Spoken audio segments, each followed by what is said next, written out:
The message request popped up while I was still smiling at my own screen. I had just posted the airport photo, the one where my hair looks effortless and my coffee cup is perfectly in frame. My finger hovered over share. And then the notification slid down. Hey Sunny. Tell Mark I said hi. Sunny is not my name.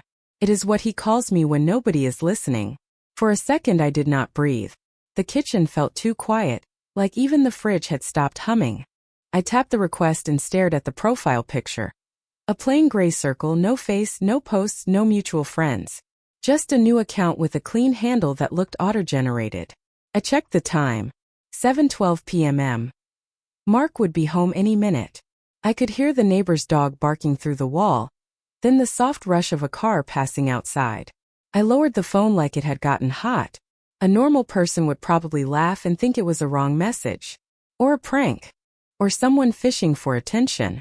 But my stomach tightened in a way that felt older than this moment, like my body recognized something before my brain did. I looked at the photo I had posted. Me in a bright terminal leaning into him, my smile wide. His hand on my shoulder like a proof. The caption I chose was simple. Weekend reset with my favorite person. I had typed 3 different versions before that one, deleting each because it sounded too eager, too sad, too much like I was trying to convince someone. I put the phone face down on the counter and walked to the sink. There was one mug there from this morning, still stained from coffee. I had meant to wash it, but I had gotten busy tweaking the brightness on the airport photo, smoothing the shadows under my eyes, cropping out a stranger's elbow. I ran the water and watched it hit the ceramic, loud in the quiet house. Mark liked our life to look a certain way online. He never said it like an order, but he would pause behind me while I edited, his presence filling the space. That one, he would say, pointing. Use that angle. It makes you look happy. Or, don't post the one where the hotel room is messy. People notice that. People. Always people. As if our relationship lived inside their eyes.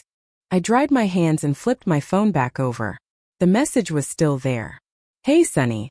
Tell Mark I said hi. I opened the profile again. No details. No clue. I clicked reply, and then just stared at the empty text box. My thumbs didn't move. From the hallway, the key turned in the lock. The sound was familiar and still made my shoulders draw in, small and automatic, like a reflex I had practiced. Mark stepped in, shrugging off his coat. He had that look he wore most days. Not angry, not warm. Just somewhere else. His eyes passed over me like they were checking if I was still here.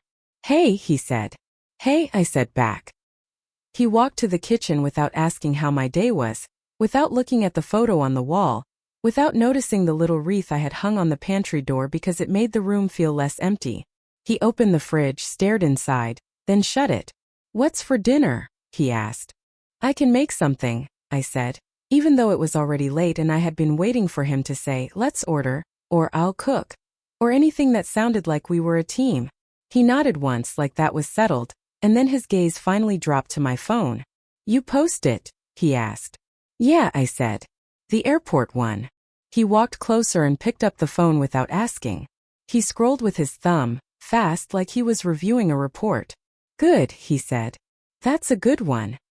He handed it back to me like it was a tool he had borrowed. Not like it was my thing. Not like it had just delivered a message that made my skin feel wrong. I tried to sound normal. There's a message request, I said. He didn't react. From who? I don't know. A new account. He sat at the kitchen table and pulled his laptop from his bag. The zipper sounded sharp. He flipped it open and the glow lit his face, turning him into a person made of angles. Spam, he said, already looking at his screen. It used a nickname, I said, and my voice came out smaller than I meant. That got him to look up just a fraction. What nickname? I hesitated. Saying it out loud felt embarrassing, like I was handing him something private in front of an audience. Sunny. His face stayed neutral. Then he gave a short, controlled exhale like a laugh without humor. People hear things. You've posted enough. Friends comment. Someone could have seen it. I don't use that online, I said. Maybe you did once, he said, and his eyes dropped back to his laptop. Or maybe one of your friends did. It's nothing. Nothing. That word landed in the air and sat there. I stared at him, waiting for more. Waiting for him to ask to see it. Waiting for him to say, "That's weird." Or, "Are you okay?" Instead he typed fast, fingers steady, attention already gone. I told myself I was being dramatic. I told myself I was tired. I told myself I was lucky. We had a nice place. We traveled. People thought we were exciting. My mom liked to say, "Some men just aren't talkers." Like it was weather, like it wasn't personal. I walked to the stove and pulled out a pan. The metal clinked against the burner. I opened a drawer and picked up a wooden spoon. The motions calmed me because they were familiar. Behind me, Mark's laptop keys clicked. He didn't ask what I was making. He didn't offer help. The house carried our two separate lives in the same rooms. While the pasta water heated, I glanced at the phone again. The message was still unread, technically. I had opened it, but I hadn't accepted it, and it sat in that limbo space like a secret. I tapped the profile one more time. Still blank. I did the thing I always did when something didn't make sense. I made it my fault. Maybe I had mentioned Sunny once in an old caption. Maybe it was in a story with no sound and someone had read his lips. Maybe it was a coworker messing around. Maybe I was the kind of person who overreacted to harmless things because I needed drama. That last thought stung because it sounded like Mark. He never called me dramatic directly, but he had a way of making me feel like my feelings were a messy spill he had to step around. Dinner was quiet. Mark ate like he was fueling up. I watched him while pretending not to. I watched his jaw move, the way he stared past the TV even when it wasn't on, the way his phone lit up and he glanced at it face down without picking it up. When I asked, "How was work?" he said, "Fine." When I said, "We should plan the spring trip soon," he said, "We'll see." "We'll see" was his favorite phrase. It meant nothing and ended everything. After we ate, I went to the couch with my phone. Mark stayed at the table, laptop open again. The room smelled like warm garlic and dish soap. Outside, a car alarm chirped and then stopped. I opened Instagram and watched the likes climb on the airport post. People type things like "goals" and "you two are adorable" and "love this." I replied with hearts like I was playing a part one had memorized. I tapped my own profile and scrolled through my grid. Bright squares, clean captions, smiles, places, drinks, sunlight. If you looked at my life from here, you would think I was always laughing. The truth was, half those photos were taken in the 5 minutes before we got into a fight. Or right after a long silent drive where he didn't look at me once. The candid shots were staged. I would say, "Wait, do it again," and Mark would sigh, but he would do it because the image mattered to him.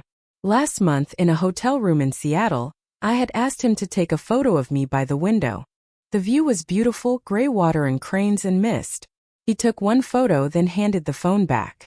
In the picture, my smile looked tight. He said, "You're not doing it right. Turn your face. Lift your chin. Think of something nice."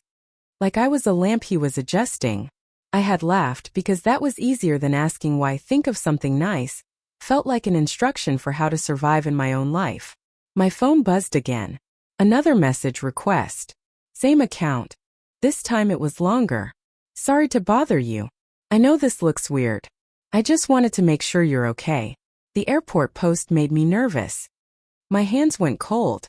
I read it again slow. "The airport post made me nervous." I looked up at Mark. He was still at the table. The light from his laptop made his face look even more distant, like he was a person behind glass. I typed then deleted. Typed again then deleted again. Finally I wrote, "Who is this?" The 3 little dots appeared almost instantly. "You don't know me," the account replied. "I used to work with Mark. Not close. I saw something I can't forget. I don't want to cause trouble. I just need you to notice what you're ignoring." My throat tightened. My first instinct was to stand up and walk over to Mark and shove the phone in his face. My second instinct, stronger, was to hide it. Like a kid with a broken thing, afraid of being blamed. I typed, "What are you talking about?" Dots again. A pause. Then, "Do you want proof or do you want comfort?" I stared at that line until my eyes watered. It was such a calm question. Such an unfair one.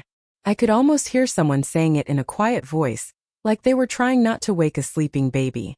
I swallowed. I wrote, "Proof." The reply came with no delay at all. like it had been ready. Okay. Check his laptop. Don't ask him. Just look at the photo folder named March. He thinks you won't notice because he keeps it under work. My heart started beating so hard I could feel it in my ears. I looked at Mark again. His laptop was open. His back was half turned. He was focused, calm, unaware. A folder named March. I did not move. I could hear the soft tick of the wall clock. I could hear Mark's keys. I could hear my own breath, shallow and fast. I told myself this was crazy. I told myself strangers lie. I told myself this could be someone jealous. Someone trying to hurt us because they were bored. But my body did not feel like this was nothing. My body felt like it was standing at the edge of a drop it hadn't known was there. Mark got up to refill his water. He walked past me, close enough that his sleeve brushed my shoulder. I'm going to shower, he said, already heading down the hallway. Okay, I managed. The bathroom door closed. The shower turned on. Water began to run, steady and loud like a curtain. I stared at his laptop on the table. The screen was still lit. I could see a spreadsheet, columns and numbers. Normal. Safe looking.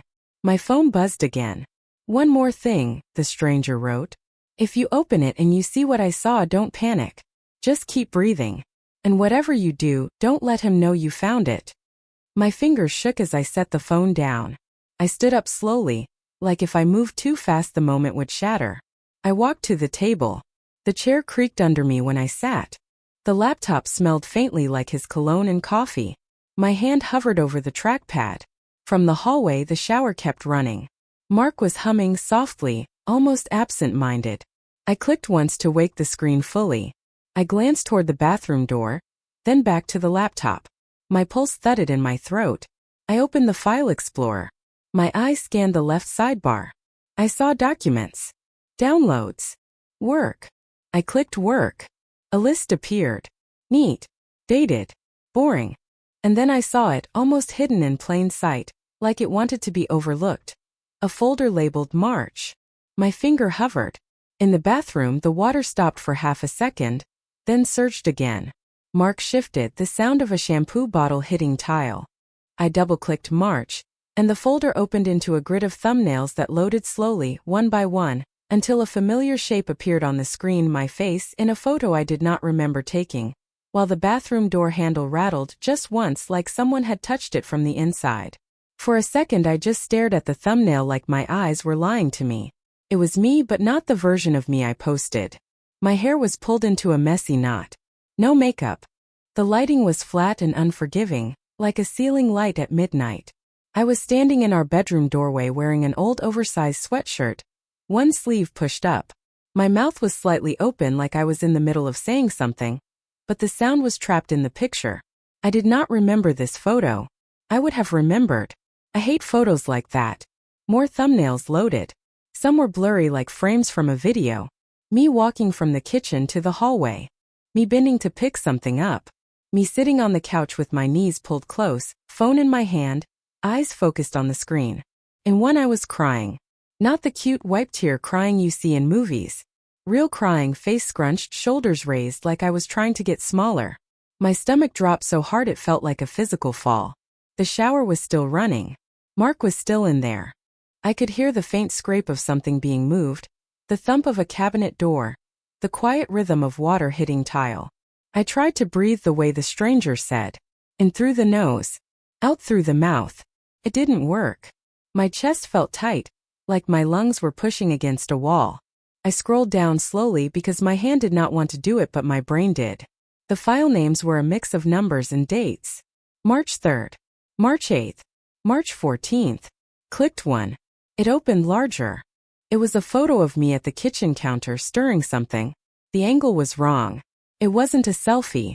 It wasn't taken from Mark's usual portrait mode stance where he tells me to tilt your chin. This was taken from the corner slightly above like a security camera. Like someone had been watching without me knowing. My hand started shaking. Closed it. Opened another. Me sitting on the bed holding my phone. Brows pinched like I was reading something painful. Another. Me standing by the window in the living room, shoulders slumped. Another. Me folding laundry, mouth set in a thin line. None of them were flattering. None of them were made for the feed. They weren't memories. They were evidence. A collection of me when I thought I was alone. I heard a tiny sound behind me and my entire body jolted. The laptop trackpad clicked under my finger. I froze, looking over my shoulder. The hallway was empty. The bathroom door was still closed. The shower hissed. Nobody was there. I turned back to the laptop and scrolled again. Lower in the folder were video files. Little play icons in the corner. My throat went dry. I clicked one without thinking. It opened. For half a second the frame was black. Then the living room appeared. Our living room from an angle near the bookshelf, aimed toward the couch. I was on the couch. I was holding my phone. I was speaking, but the video had no sound. Or maybe it did and the volume was down. I didn't want to find out. My face on the screen looked tense, like I was trying to keep my voice steady. I watched myself blink fast, swallow, look down, then wipe my cheek with the sleeve of my sweatshirt. I watched myself take a deep breath and then sit perfectly still, like I was listening to someone in the room. But there was no one else in frame. The worst part was how normal it all looked. Not dramatic. Not like a crime show. Just me. In my house. Being recorded. I slammed the laptop shut too fast, too loud. The click echoed.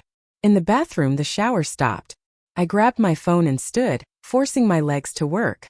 I walked to the kitchen sink like that was what I had been doing, like my body could trick the room into believing I was innocent. The water ran. My hands went under it even though I wasn't washing anything.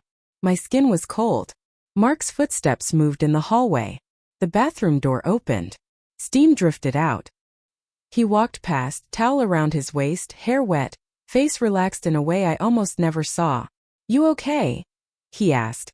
And there was something casual in it that made my stomach twist. Like he had noticed a change in temperature, not a change in me.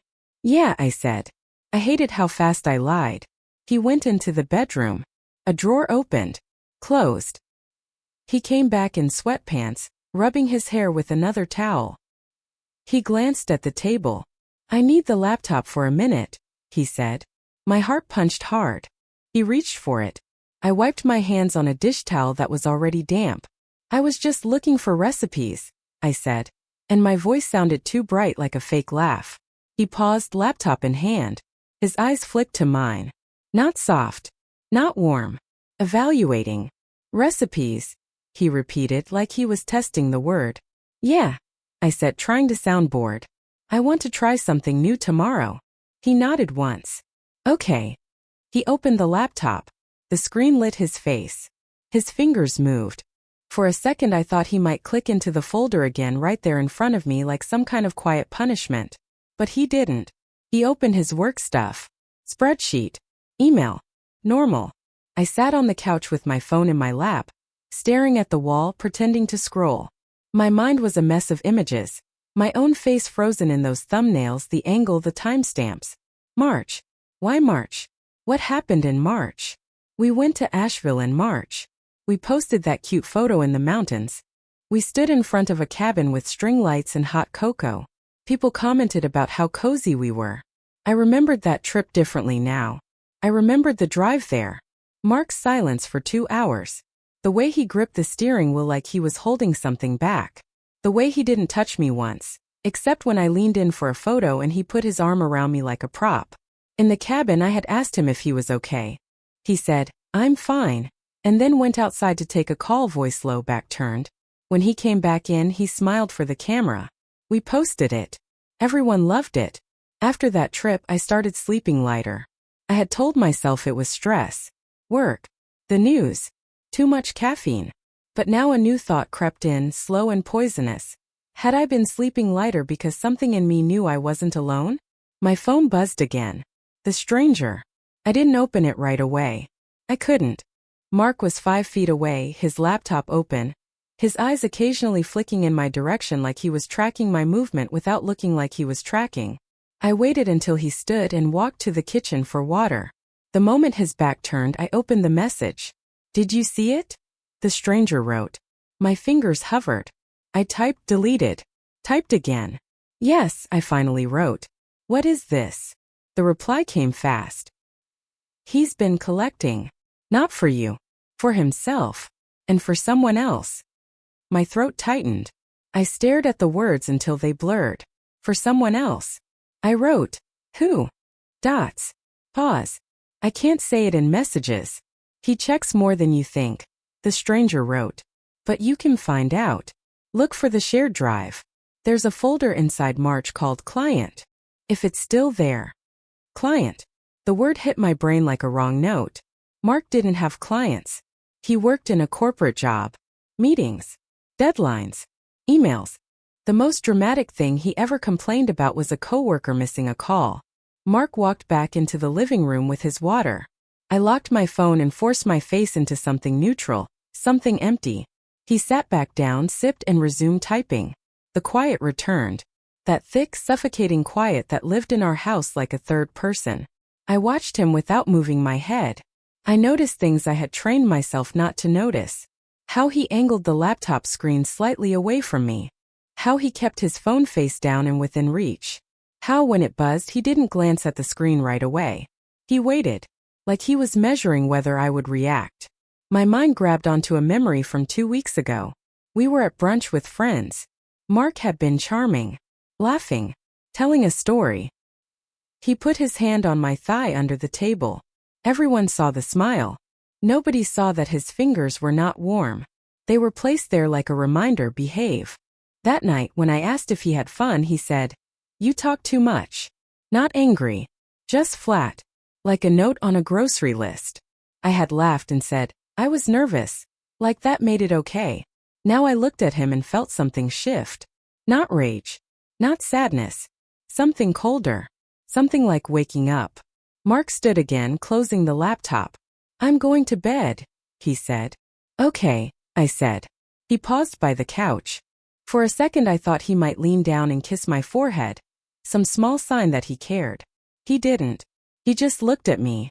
"Don't stay up too late," he said. Sounded like concern, but it wasn't. It was control dressed in soft fabric. When he disappeared into the bedroom and the door clicked closed, I stayed still for a full minute, listening. The bed creaked. A drawer opened. His phone buzzed once, muffled. Then quiet. I stood and walked to the table. His laptop was there. Closed now but not shut down. If I opened it, it would wake. If it had a password, I didn't know it. But I knew Mark. He hated inconvenience. He had the kind of confidence that comes from never being questioned. I lifted the laptop screen slowly. It lit up and showed the lock screen. A field for a pin. My throat tightened. Of course. A new layer. I stared at it thinking. Mark didn't do complicated passwords. He did patterns. Things that made him feel clever. I tried his birthday. No. I tried our anniversary. No. I tried the year we moved in. No. My hands shook. I forced them to stop. I breathed once slow and thought about what he actually cared about. Not us. Not me. His image. His status. His work persona. I typed in the last 4 digits of his employee ID, the one he used for everything when he thought nobody noticed. The screen unlocked. For a moment I just sat there, stunned. Then I moved fast, fingers flying, the way you move when you know you could lose your nerve any second. I opened the file explorer. Clicked work. Found March. My heart hammered. I clicked March. The thumbnails loaded again like they were waiting for me. I scanned for a folder inside. There were subfolders. Travel. Receipts. Miscellaneous. And one low on the list named Client. My finger hovered. My ears strained toward the bedroom. Silence. I double-clicked Client. Inside were more folders, labeled with dates and initials. At the top was one labeled with my name. Not my full name. Just Sunny. I felt like the air left the room. Clicked it. A list of files appeared, and in the center of the screen in plain black text on white background, was a document titled, Behavior Notes. I stared at it, frozen, as the bedroom door behind me creaked open just a fraction, and Mark's voice, low and sleepy, came from the dark hallway. "What are you doing?" I didn't turn around right away. My hand was still on the trackpad, my finger hovering like it had forgotten how to move. The room felt suspended, like the second before something drops and you know it will break. "I couldn't sleep," I said finally, because silence would have been worse. My voice sounded steady, which surprised me. "I was looking for a document." "For what?" Mark asked. He was standing in the hallway, one hand on the doorframe, his face half in shadow. He wasn't angry. He wasn't confused. He looked alert. Awake in a way he rarely was with me. I swallowed. A receipt. From the Asheville trip. He stepped closer. The floor creaked under his weight. I felt it through the soles of my feet like a warning. That's work, he said, nodding at the laptop. You don't need to be in there. I know, I said. I just. Close it, he said, cutting me off. His tone was calm, but there was an edge underneath it, thin and sharp. I looked at him then. Really looked. His eyes were focused on the screen, not on me. On the open folder. On the document title that I hadn't even clicked yet. Something clicked into place inside me, quiet and final. I closed the laptop slowly, deliberately, like I was agreeing with him. Okay. He watched me do it. Watched my hands. Watched my face. Go to bed, he said. You look tired. I nodded. I stood. I walked past him into the bedroom.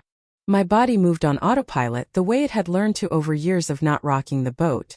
Mark followed me in. He climbed into bed, turned his back to me almost immediately, and within minutes his breathing evened out. Or pretended to. I couldn't tell anymore. I lay there staring at the ceiling, my heart still racing. The room felt different now, like the walls had shifted while I wasn't looking. Like I had been living in a set, and someone had pulled back a panel. I waited. 10 minutes. 20. I counted breaths. I listened for changes. Finally I heard it. The deep, unbroken rhythm of sleep. Carefully I slipped out of bed. The hallway was dark. The living room was darker. I moved without turning on lights, guided by memory, by habit. I picked up the laptop again, heart pounding so loud I was sure it would wake him. This time I didn't hesitate. I opened it. Entered the PIN. Went straight to the folder. Behavior notes. Clicked it. The document opened instantly, like it had been accessed recently. The first line wasn't a sentence. It was a date. March 2nd. Under it, bullet-style entries, though not formatted like bullets. Just short clinical lines. Responds better to praise in public. Becomes withdrawn when ignored for more than 48 hours. Posts increase compliance. My hands went numb. I scrolled. Anxious before travel. Use reassurance sparingly. Nicknames reinforce attachment. Monitor phone usage after arguments.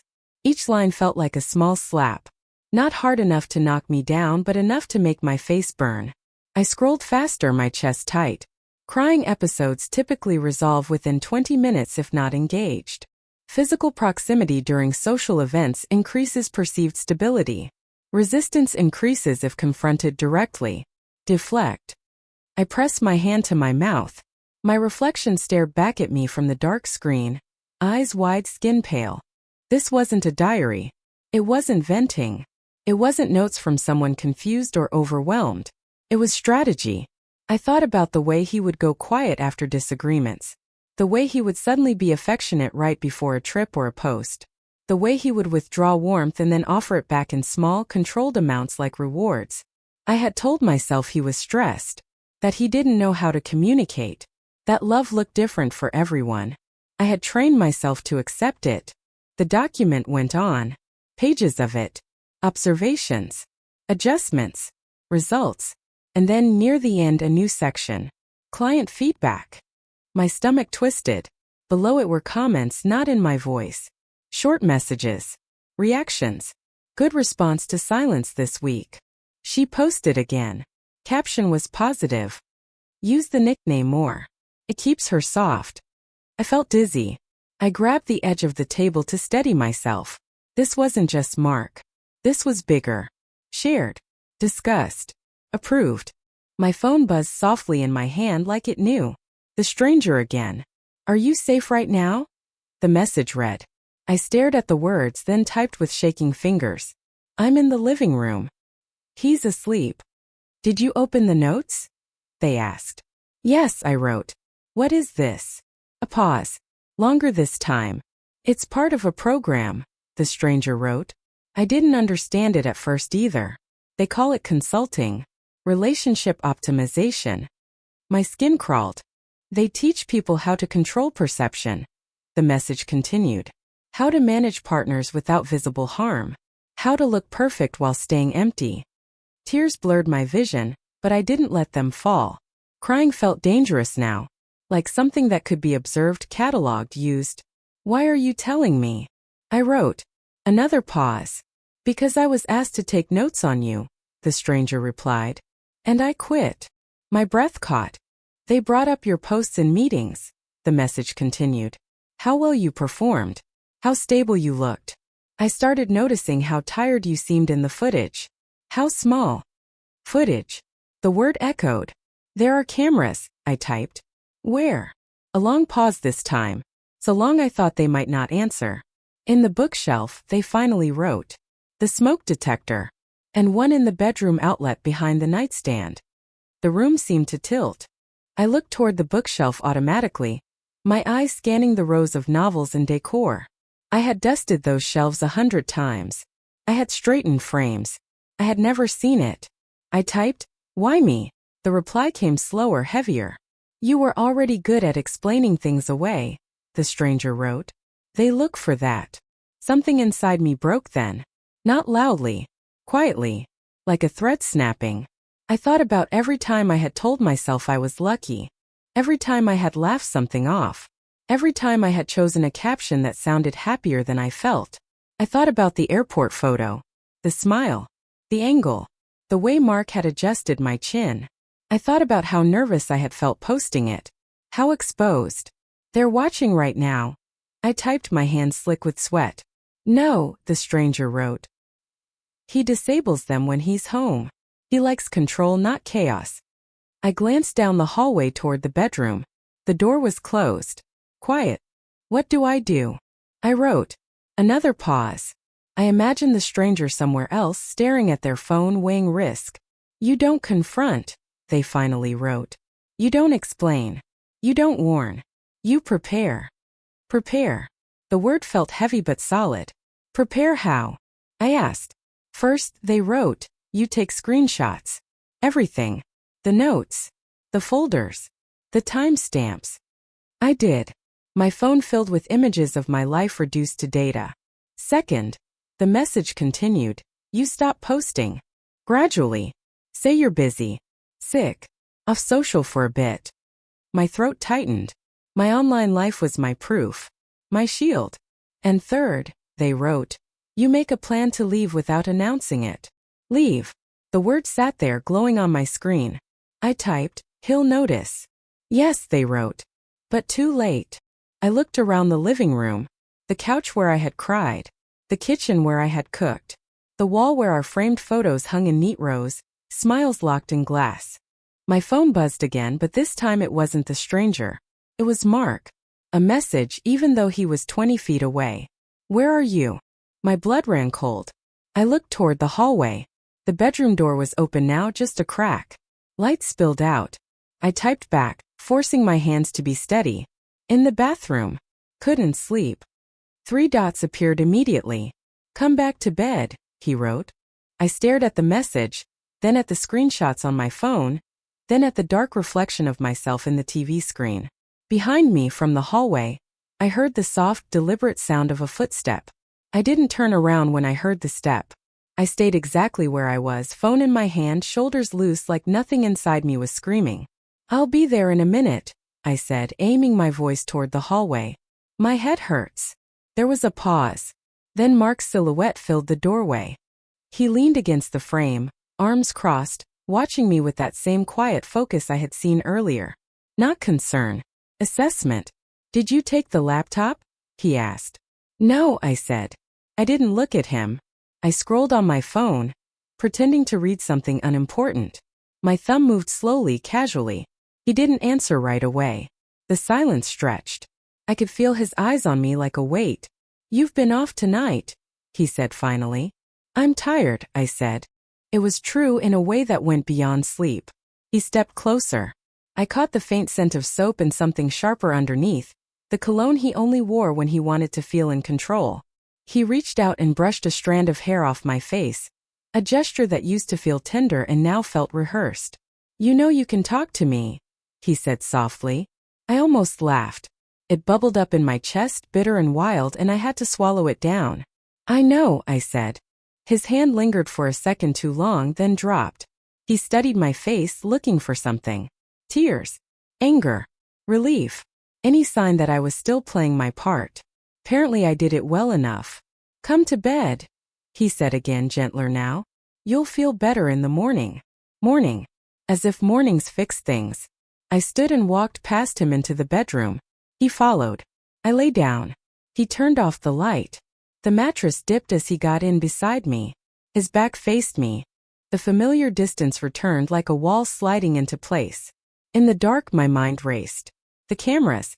The notes. The feedback. The way my life had been observed and adjusted without my knowledge. The way I had helped by explaining it all away. I stayed still until his breathing slowed again. Then slower. Then deep. I did not sleep. At 5:47 a.m. His alarm buzzed. He shut it off immediately like always. He lay there for a moment, then got up quietly. I kept my eyes closed, breathing evenly. He showered. Dressed. Packed his bag. Before leaving, he leaned over the bed and kissed my forehead. Light and quick, like checking a box. Text me when you wake up, he whispered. I will, I murmured. The door closed. The lock clicked. Silence. I waited a full minute. Then another. Then I sat up. The house looked the same. Felt different. I moved fast. Not panicked. Focused. First the cameras. I didn't rip anything out. I didn't want to trigger anything sudden.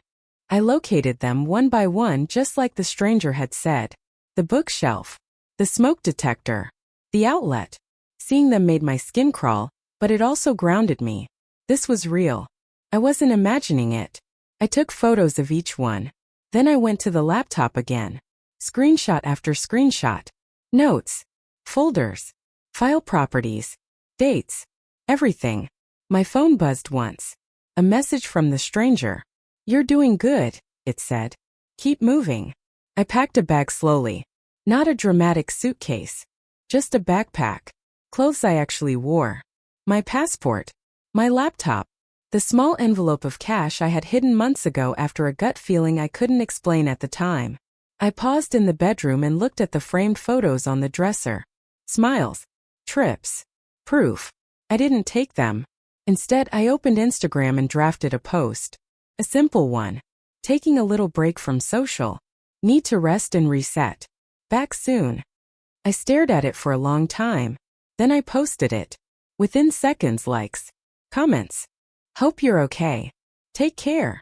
Miss you already. The stranger was right. I had trained an audience without meaning to. I turned my phone off. I left the house at 7:13 a.m. The sky was pale. The air was cool. The street looked ordinary like it always did. Neighbors walking dogs. A delivery truck. Normal life happening around something that had just cracked open. I drove without music. My hands shook on the steering wheel at first, then steadied. I didn't go far. Just far enough. I checked into a small hotel near the highway. The kind with thin walls and faded carpets and a front desk that didn't ask questions. I paid in cash. In the room I locked the door and leaned against it, finally letting myself breathe. My chest ached like I had been holding something heavy for too long. I turned my phone back on. Messages flooded in. Friends. Family. Mark. Where are you? Why isn't your phone working? Are you okay? I ignored them all. Then the stranger messaged again. He knows you're gone, they wrote. He'll panic.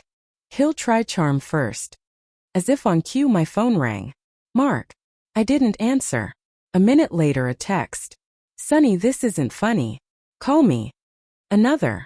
Did I do something wrong? Another. Please. Talk to me. I stared at the screen detached. The words looked different now. Not caring. Calculated. I typed one message. Just one. I need space. Do not contact me today. I sent it. Then I blocked his number. The silence that followed was not peaceful, but it was mine. I sat on the edge of the hotel bed and stared at my hands. They looked the same. They felt like they belonged to me again. My phone buzzed once more. The stranger. There's one more thing you should know, they wrote. I typed. What? A pause. He's not the only one who did this, they wrote. But you're one of the few who noticed in time. I swallowed. What happens now?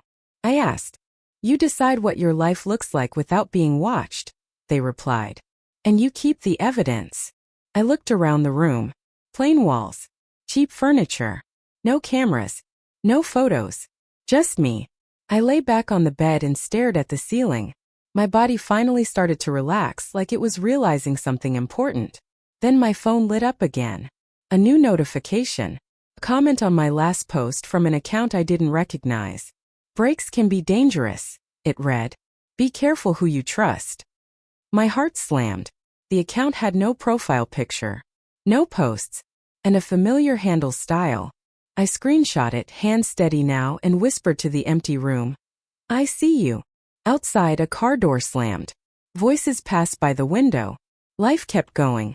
Inside, I opened my laptop, created a new folder, and named it something simple. Mine. And as I began organizing everything, my phone buzzed again. This time with a notification that made my breath catch, because it wasn't from him, or the stranger, or anyone I knew. It was a message from an unknown number. You weren't supposed to wake up this fast. I read the message twice, then a third time. It didn't feel threatening in the way movies make threats feel. No exclamation points. No insults. Just a statement. Calm. Certain. You weren't supposed to wake up this fast. I didn't reply. I set the phone down on the nightstand and sat there, listening to my own breathing. The hotel air conditioner clicked on with a tired sigh. Somewhere down the hall someone laughed. The world kept being ordinary, and that helped. I picked the phone back up and took a screenshot. Then another, showing the number. I saved it to the folder I had named Mine. The word looked small on the screen, but it felt heavy in a good way. The stranger messaged a few minutes later. That number isn't him, they wrote. It's one of the others. I typed. Others. Yes, they replied. People who think like him. Share tools. Share results. They don't like losing control. I leaned back against the headboard. The fear was still there, but it had changed shape. It wasn't paralyzing anymore. It was focused. What do I do now? I asked. This time the reply took longer. You slow down, the stranger wrote. You stop reacting. You don't disappear, but you don't explain yourself either. And you decide who gets access to you. Access. The word stayed with me. I thought about all the access I had given without realizing it. My face. My routines. My moods. My doubts. My need to be understood. I had handed it all over, one small compromise at a time. My phone buzzed again. A voicemail notification. Mark. I didn't open it. I deleted it without listening. That surprised me. I had always needed to know what he said. Needed to prepare myself. Needed to adjust. This time I didn't. I stayed in that hotel for 3 days. I didn't post. I didn't answer calls. I texted my mom once, just enough to say I was safe and needed time. She replied with a heart and didn't push.